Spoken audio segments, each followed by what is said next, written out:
Alright, so we're going to do a quick thing about 7-day challenges. Set yourself 7-day challenges. Quick layman thing. Up next.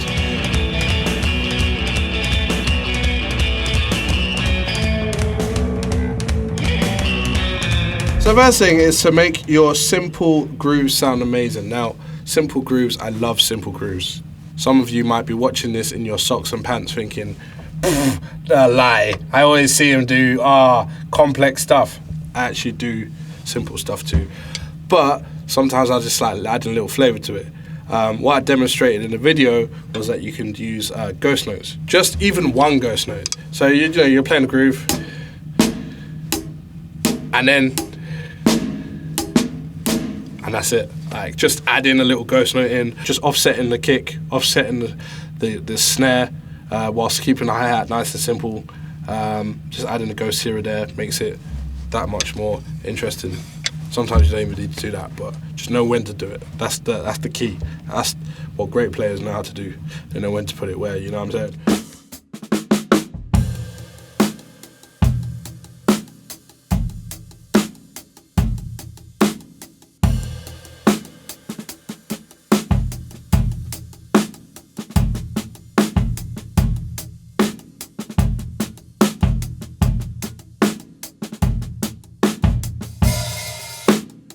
How to clean up your single strokes. Well, to be honest, like I've been trying to do that for a very long time. I've had a very debilitating injury that's lasted about 3 years. I'm only getting therapy for it now, which has meant I've lost considerable motor skills in my left hand. I'm now back to doing a lot of singles, and basically the way I get them stronger is by just running them on a pillow. I'll be watching my favourite programs. I'm usually using heavy sticks, or maybe switching them out to light sticks and just practicing rudiments or singles. I mean, we'll get to rudiments in a sec, but singles definitely. I might just sit there and just bang out some singles. That sounds wrong, but but there you go. You know what I mean.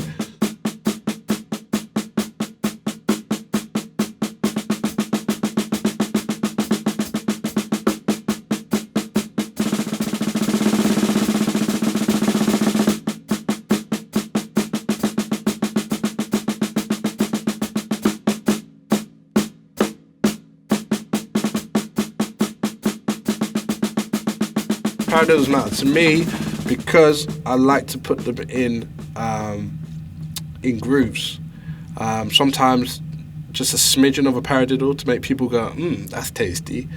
Other times, if I'm playing my fusion nonsense, then I might give you a load of notes in form of paradiddles, reverse paradiddles, broken paradiddles, and whatever other diddles I decide to do in the heat of the moment. So that's why I like doing that. I like spreading them about.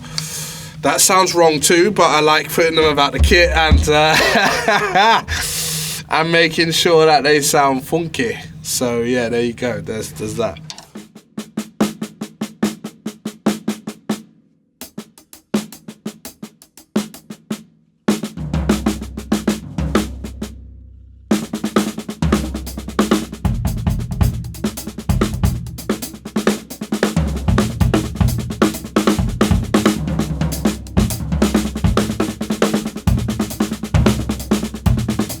Best practice for playing with a metronome. I just did a quick, very basic hi-hat kick and rim click based on a metronome that went 130 beats per minute. No time signature whatsoever. I've already talked about time signatures in previous videos. Being able to play ahead of it, play behind it, even if you're playing a straight beat, trying to feel what that window is in between. You know, you want to be at the back of the bar. If someone says to you, can you play at the back of the bar? You want to know what that is. So you can do that by trying to play as far back on a given metronome click as possible. Try and rush it. Try and go ahead of it while staying in time. It's a skill.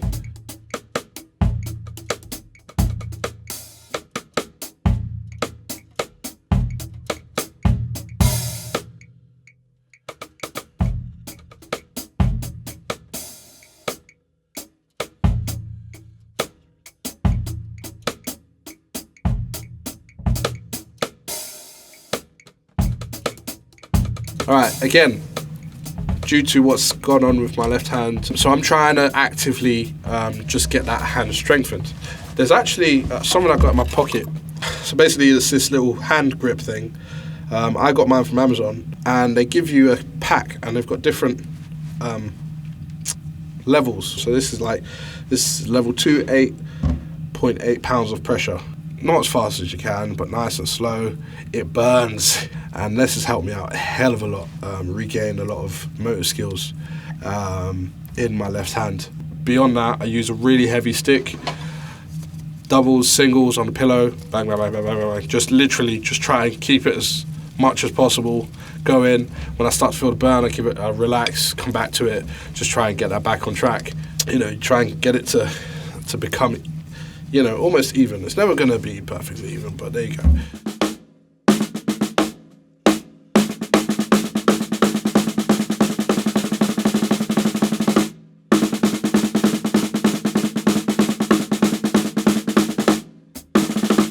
So when I was a lot younger, I snapped the ligament in my ankle, and it turns out I didn't snap it, tore it anyways.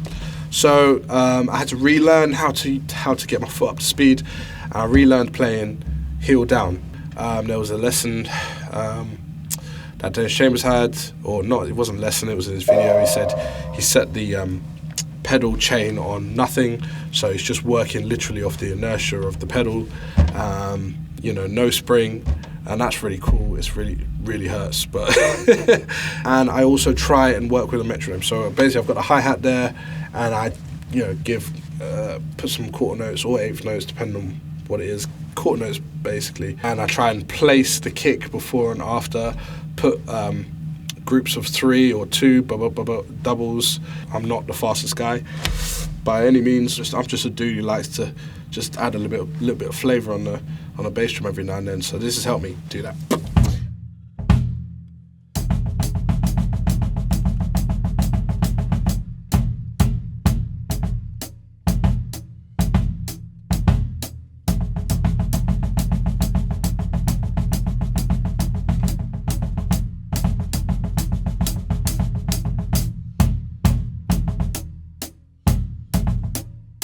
Hi-hat foot exercise to help you keep time while playing the ride.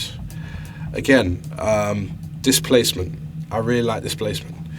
You can play on the upwards inflection, so you're playing, again, just quarter notes. I was mixing it up a little bit, but if you're playing quarter notes or an eighth note ride pattern, just play before and after the snare, or on the 1, or on the 3, or on the 1 and the 3, or the 1 and the 4. Kind of like place it in directions that you're not comfortable with, whilst keeping a groove.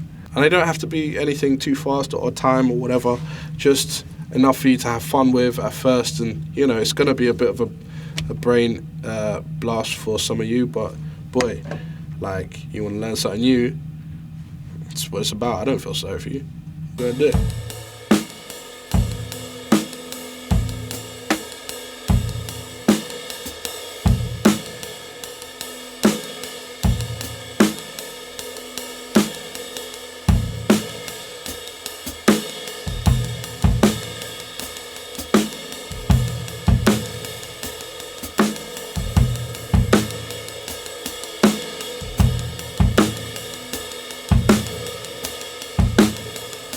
So here it is, 7 days, or 7 weeks if you want to choose that, 7 weeks, 1 day a week, whatever, of interesting tidbits for you to kind of like walk into the new year with. Obviously it is February by the time you're watching this, but who cares?